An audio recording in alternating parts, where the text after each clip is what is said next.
Aleppo's grim ordeal continued unabated with yet more bombardment last night. It's now a humanitarian emergency the UN and major relief agencies describe as critical. And at the heart of Aleppo's tragedy is a wider tactic being used in Syria, the specific targeting of hospitals and medical workers.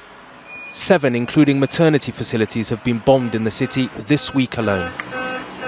Here I am now with Dr. Samer Attar is an American who recently volunteered to work in Aleppo's hospitals. right now living my worst nightmares. This is him in a rare moment of calm, trying to spread some cheer. Very brutal and very horrifying.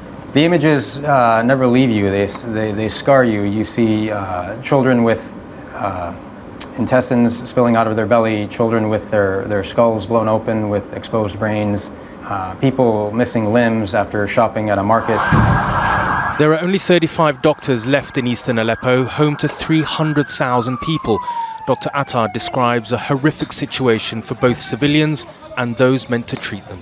No food, no fuel, no medicines to last them probably the next month. One neurosurgeon texted me a few days ago saying that he hasn't had any fresh fruit or meat or really anything to sustain him for the past 5 days. He's been eating dry dates out of a plastic bag. Dr. Attar left Aleppo through this key route, the Castello Road, the only way into and out of the city, but which has now been cut by Syrian government forces. The drive in was very tense. At any moment you thought you might get hit by a bomb or a missile. There were burnt vehicles that littered the streets. The air had a smell, the stench of death from dead bodies, which just were essentially left to rot.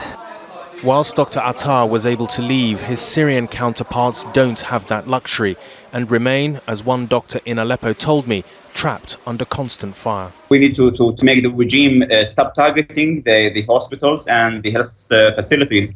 We want the regime to stop targeting the whole civilians in whole Syria and whole of Aleppo, not only the health facilities.